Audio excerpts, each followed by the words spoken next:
လူတယောက်ရဲ့ဘဝမှာထောင်ငါလွတ်တဲ့နေ့ဟာပျော်စရာအကောင်းဆုံးနေ့တစ်နေ့ဖြစ်ပေမဲ့ထောင်ပြင်ဘက်မှာပြန်လဲစတင်ရမယ့်ဘဝကတော့တိတ်မလွယ်ကူလာပါဘူး။ထောင်ငါထွက်လာတဲ့သူတွေကိုပတ်ဝန်းကျင်ကဖယ်ကျင်ထားတဲ့အခါအမားတွေပဲဆက်လုံးမိနေပြီးထောင်တန်တရားလဲနေတဲ့သူတွေအများကြီးရှိပါတယ်။ဒါကြောင့်အာဆင်နယ်အသင်းနဲ့ပတ်သက်သူအချို့ဟာထောင်ငါထွက်လာတဲ့သူတွေကိုဒုတိယအခွင့်အရေးပေးဖို့ training project ကိုစတင်ပြုလုပ်ခဲ့ပါတယ်။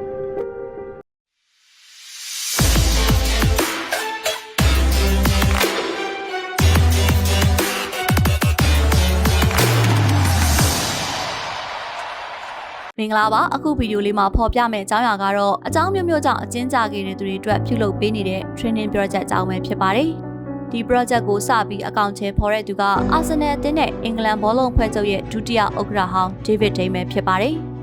်သူဟာအာဆင်နယ်ကိုခေတ်တစ်ခေတ်ဖြစ်လာအောင်မျိုးစည်းချပေးခဲ့တယ်လို့အာဆင်ဝင်းကကိုခေါ်ယူပြီးဖျော်ဖြေမှုပေးနိုင်တဲ့အသင်းအသင်းဖြစ်အောင်ပံ့ပိုးခဲ့သူလည်းဖြစ်ပါတယ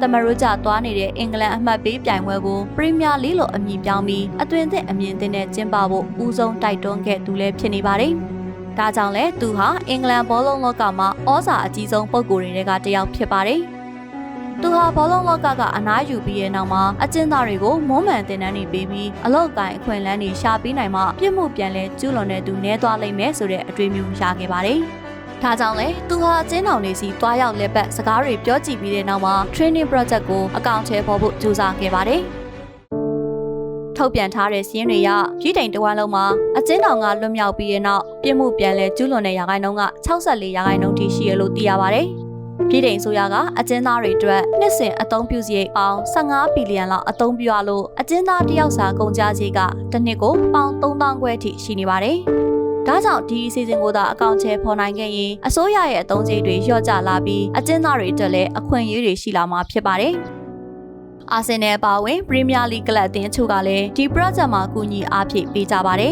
။အခုဆိုရင်အင်္ဂလန်တောင်ပိုင်းကဆိုရဲအကျဉ်းထောင်မှာရှိနေတဲ့အမျိုးသမီးအကျဉ်းသူတွေကိုမွမ်းမံတင်တန်းတွေစတင်ပို့ချနေပါတယ်။စစ်တမ်းတစ်ခုအရအကျဉ်းကျသွားတဲ့အမျိုးသမီးတွေဟာအမျိုးသားတွေထက်စိတ်ပိုင်းဆိုင်ရာနာကျင်မှုက4ဆပိုပြင်းထန်တယ်လို့သိရပါတယ်။ဒါကြောင့်အကျဉ်းသူတွေစိတ်ပိုင်းဆိုင်ရာမပြိုလဲသွားစေဖို့အာဆင်နယ်အသင်းကသူတို့ရဲ့ကွင်းတွေမှာကာလတူတင်တန်းနေပေးပါတယ်။လူမှုပတ်ဝန်းကျင်မှာအပြူသဘောဆောင်တဲ့ဆက်ဆံရေးမျိုးဖြစ်လာအောင်ခေါင်းဆောင်မှုအရေးသွေးတိုးတက်လာအောင်ဘလို့တည်ဆောက်မလဲဆိုတာတွေကိုတင်တန်းပေးပါတယ်။ကျမဘဝအတွက်ကြီးမားတဲ့ဖြစ်ရပ်တစ်ခုပါပဲမမျှော်လင့်ထားတဲ့အကျိုးကျေးဇူးတွေလည်းရပါတယ်။ရုပ်ပိုင်းဆိုင်ရာသာမကစိတ်ပိုင်းဆိုင်ရာမှာပါအရန်ကောင်းလာတယ်။ယုံကြည်မှုလည်းရှိလာတယ်။ဘဝကိုဘလို့နေထိုင်ရမလဲသိလာတဲ့အရန်ကိုကျေးဇူးတင်ရပါတယ်လို့အာဆင်နယ်အသင်းရဲ့ကာလာတူတင်တန်းတက်မှုတဲ့အမျိုးသမီးအကျဉ်းသူတူကဖွင့်ဟခဲ့ပါတယ်။အင်္ဂလန်မှာထောင်ကပြန်လွတ်လာတဲ့သူတွေဟာပုံမှန်တိုင်းလူမှုအတိုင်းဝိုင်းနဲ့ပြန်ဝင်တိုးဖို့ဆိုတာမလွယ်ကူပါဘူး။ထောင်ကျဘူးသူ18%လောက်ကပဲအလောက်ကိုင်းတွေရကြပြီးအများစုကပြစ်မှုတွေထပ်မံကျူးလွန်လေးရှိကြပါတယ်။ဒါကြောင့်ဒေးဗစ်ဒင်းက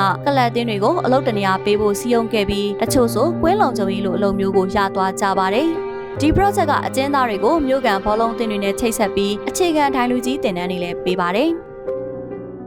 ငယ်စဉ်ကထောင်ကျပူခဲ့တဲ့အာဆင်နယ်ရဲ့တိုက်စစ်မှုဟောင်း Ian Wright ကလည်းဒီ project ကိုကူညီပေးနေပါတယ်။သူဟာလူငယ်ဘဝမှာရင်စည်းကမ်းဖောက်ဖျက်မိလို့ထောင်ထဲမှာ2ပတ်လောက်သွားနေကြရတာကြောင့်ထောင်ဆိုတာဘယ်လိုမျိုးလဲသူသိခဲ့ပါတယ်။ထောင်ထဲမှာစိတ်လွေလင်းစရာတွေနဲ့ရင်ဆိုင်ခဲ့ရပေမဲ့သူ့ကိုယ်သူပြန်ထိန်းချောင်းနိုင်ခဲ့လို့အင်္ဂလန်နဲ့အာဆင်နယ်ရဲ့နာမည်ကြီးတိုက်စစ်မှုဖြစ်လာခဲ့တာဖြစ်ပါတယ်။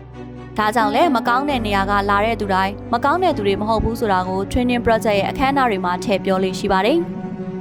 David Day ကအကျဉ်းထောင်ဆိုတာပြစ်ဒဏ်ကြဖို့တခုတည်းမဟုတ်ဘဲအကျဉ်းသားတွေရဲ့ရုပ်ပိုင်းဆိုင်ရာစိတ်ပိုင်းဆိုင်ရာပြန်လည်ထူထောင်ရေးကိုမဖြစ်မနေဆောင်ရွက်ပေးရမယ်လို့ယုံကြည်ပါတယ်။သူကအင်္ဂလန်မှာတင်သာမကပဲဥရောပကလပ်အသင်းတွေနဲ့ပူးပေါင်းပြီးပုံမကျယ်ပြန့်တဲ့ကွန်ရက်ကြီးတစ်ခုတိစောက်နိုင်မှုရှိရနေပြီးအခုဆိုရင်သူ့ project ကတဖြည်းဖြည်းနဲ့အရှိန်ရစပြုလာပါပြီ။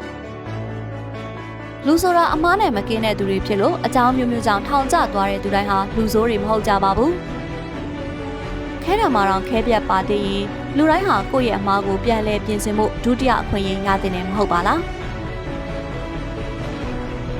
အခုလိုစိတ်ဝင်စားဖွယ်ရာအကြောင်းအရာတွေကိုပုံမှန်တင်ဆက်ပေးနေတာဖြစ်လို့ Soccer 88 Channel ကို Subscribe and Like လုပ်ပေးခြင်းအဖြစ်ပံ့ပိုးကူညီနိုင်ပါတယ်။ဒီဗီဒီယိုလေးကိုအဆုံးထိကြည့်ပြီးတဲ့အတွက်လည်းကျေးဇူးအများကြီးတင်ရှိပါရရှင်။